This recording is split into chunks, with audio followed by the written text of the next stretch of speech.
Hello to all student, कैसे आप सब। आशा करता हूं कि आप बहुत अच्छे होंगे और अच्छी तरह से अपनी तैयारी कर रहे होंगे। मैं शिव कुमार और स्वागत करता हूं आपके अपने यूट्यूब चैनल पर।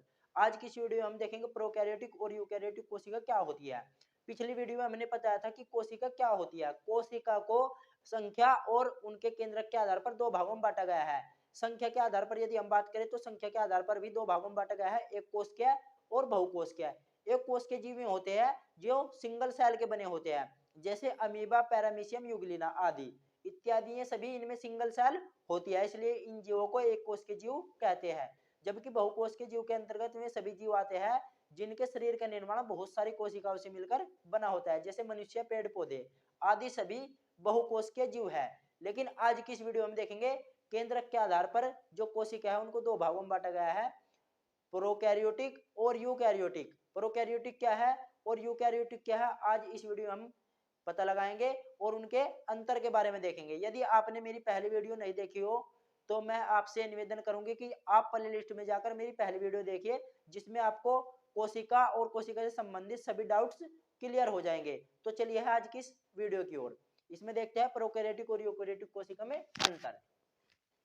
केंद्रक के आधार पर कोशिकाएं दो प्रकार की होती है। मैंने पिछली वीडियो में बताया था कि केंद्रक के आधार पर कोशिकाएं दो प्रकार की होती है और उनकी संख्या के आधार पर भी कोशिकाएं दो प्रकार की होती है।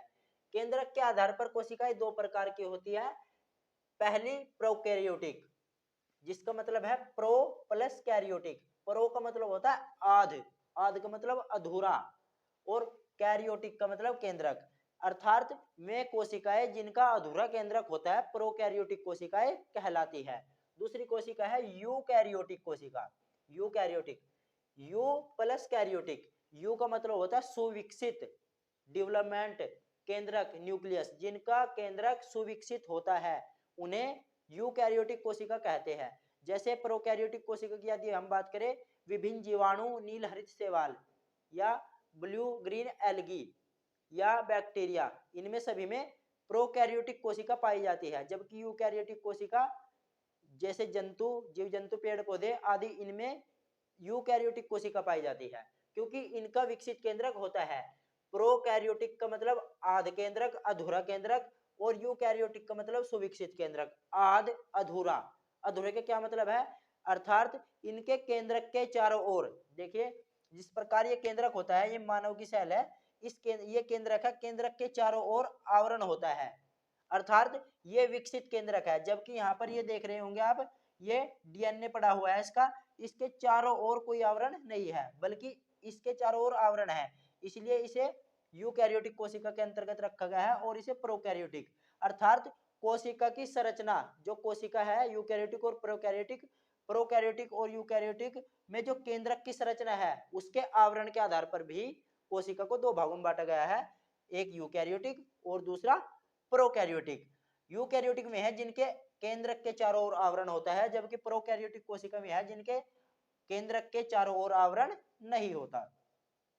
देखिए प्रोकैरियोटिक कोशिका, इसकी संरचना यदि हम देखें, प्रोकैरियोटिक और यूकैरियोटिक कोशिका की संरचना आप देख रहे होंगे यहाँ पर, यह है प्रोकैरियोटिक कोशिका। इसमें आप देख रहे होंगे ये प्रोकैरियोटिक कोशिका है और इसका जो डीएनए है ये खुला पड़ा है, अर्थात ये किसी केंद्रक में बंद नहीं है, केंद्रक का आवरण नहीं है, ये ऐसे ही स्वतंत्र अवस्था में पड़ा हुआ है।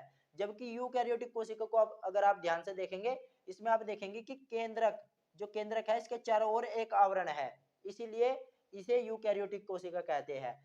यूकैरियोटिक कोशिका में विभिन्न कोशिकांग पाए जाते हैं, जैसे mitochondria, lysosome, ribosome, centrosome, Golgi body, endoplasmic reticulum, mitochondria. इनके बारे में हम पिछली वीडियो में बता चुके हैं। यदि किसी ने वह वीडियो नहीं देखी है तो मैं आपसे निवेदन करूंगा कि आप पिछली वीडियो जाकर देखिए, आपको पता लग जाएगा केंद्रक, सेंट्रोसोम, माइटोकॉन्ड्रिया, फिर राइबोसोम, एंडोप्लाज्मिक रेटिकुलम क्या है। तो देखिए, और जो प्रोकैरियोटिक कोशिका है उसमें ये सभी कोशिकांग, उसमें सभी कोशिकांग नहीं होते, जैसे mitochondria, endoplasmic reticulum, Golgi body.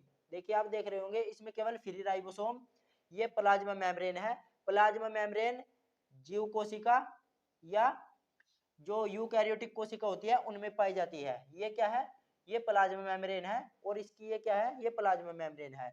जबकि इसके ऊपर ये रिक्त स्थान आपको दिख रहा होगा, ये है सेल वॉल, ये सेल वॉल है। और ये आपको ब्लैक कलर में दिख रहा है, ये है कैप्सूल, ये कैप्सूल से ढका होता है। और दूसरा है ये आप देख रहे होंगे फ्लैजिला, इसके द्वारा ही जो इस प्रकार के प्रोकैरियोटिक सेल है वे गति करते हैं। ये मीसोसोम है, capsule, nucleus DNA, nucleoid DNA, ये डीएनए है और डीएनए इसमें स्वतंत्र अवस्था में पड़ा हुआ है, जबकि इसमें जो डीएनए है वो केंद्रक के जो केंद्रक आवरण है उसके अंदर है। और इसी के आधार पर जो प्रोकैरियोटिक और यूकैरियोटिक कोशिका में अंतर हुआ है वो केवल इसी के आधार पर हुआ है।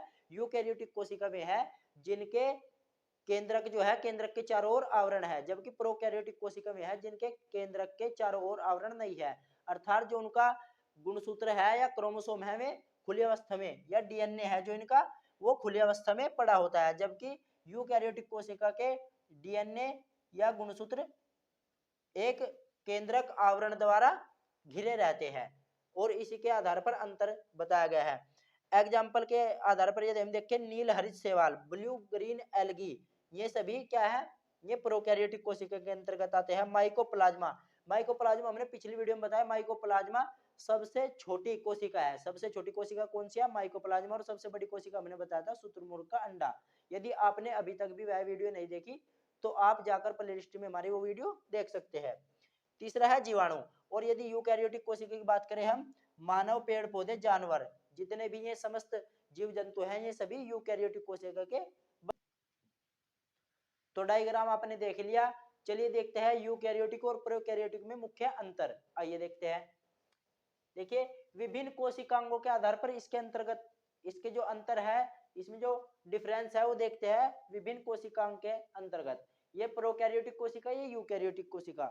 इसमें प्रोकैरियोटिक कोशिका के बारे में लिखा है विभिन्न कोशिकांग, जैसे प्लाज्मा मेम्ब्रेन, कोशिका झिल्ली उपस्थित होती है, प्रोकैरियोटिक कोशिका में भी उपस्थित होगी और यूकैरियोटिक कोशिका में भी उपस्थित होगी। यदि आपके डायग्राम ध्यान हो तो आपने देखा होगा यूकैरियोटिक कोशिका में प्लाज्मा, जो यूकैरियोटिक कोशिका थी उसमें प्लाज्मा मेम्ब्रेन थी, और जो प्रोकैरियोटिक कोशिका थी उसमें भी प्लाज्मा मेम्ब्रेन उपस्थित थी।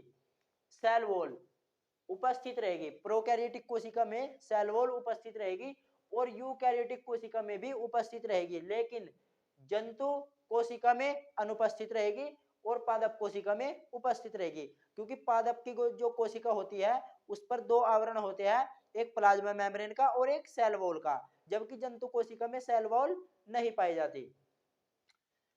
तीसरा है राइबोसोम। जो प्रोकैरियोटिक कोशिका होती है उनमें राइबोसोम 70S प्रकार के होते हैं, जबकि यूकैरियोटिक कोशिका में राइबोसोम 80S प्रकार के होते हैं।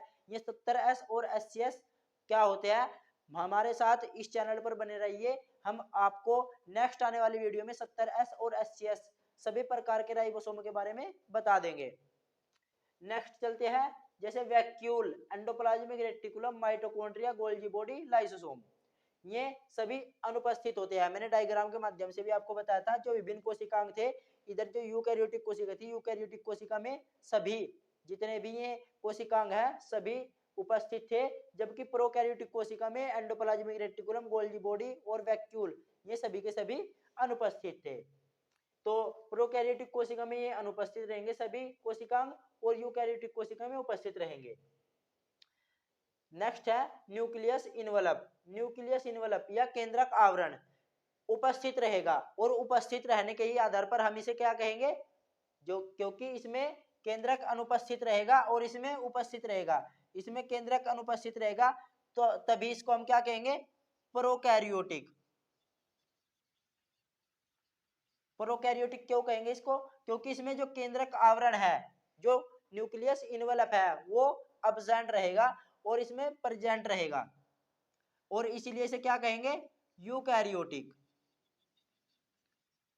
ये सबसे मेन डिफरेंस है। इसी के आधार पर उपस्थित और अनुपस्थित, न्यूक्लियस इनवलप के उपस्थित और अनुपस्थित होने के कारण इसे हम दो भागों में बांटते हैं, प्रोकैरियोटिक और यूकैरियोटिक। प्रोकैरियोटिक में कोशिकाएं होती है जिनमें केंद्रक का आवरण नहीं होता, और यूकैरियोटिक में कोशिकाएं होती है जिनमें केंद्रक आवरण होता है। मुझे उम्मीद है कि आपकी अच्छी तरह समझ आ रहा होगा। नेक्स्ट चलते हैं रेस्पिरेटरी एंजाइम्स या श्वसन एंजाइम्स। इसमें जो श्वसन एंजाइम्स होते हैं वे प्लाज्मा झिल्ली पर उपस्थित होते हैं। जब यहाँ पर आपने देखी होगी जो कोशिका बनी हुई थी प्रोकैरियोटिक कोशिका, उसमें प्लाज्मा मेम्ब्रेन पर एक अंगुली के समान संरचना थी जिसको लाइसोसोम जिसको मीजोसोम कहा जाता था। ये अंगुली के समान इस पर संरचना थी। यदि आपने डायग्राम देखा होगा, प्रोकैरियोटिक कोशिका इधर बनाए रखी थी, उस पर जो मीजोसोम था उस पर श्वसन एंजाइम थे। मीजोसोम कहां पर था? प्लाज्मा झिल्ली पर उपस्थित था और उस पर श्वसन एंजाइम्स या रिस्पिरेटरी एंजाइम्स उपस्थित थे। जबकि ये रिस्पिरेटरी एंजाइम्स यूकैरियोटिक कोशिका में माइटोकॉन्ड्रिया के रूप में उपस्थित होते हैं या माइटोकॉन्ड्रिया पर उपस्थित होते हैं। अब देख लेते हैं उदाहरण। उदाहरण के तौर पर यदि हम प्रोकैरियोटिक कोशिका का उदाहरण ले, नील हरे शैवाल या ब्लू ग्रीन एल्गी, दूसरा है बैक्टीरिया। और यदि हम यूकैरियोटिक कोशिका के उदाहरण के बारे में बात करें तो जीव जंतु और पेड़ पौधे, ये सभी यूकैरियोटिक कोशिका के अंतर्गत आते हैं।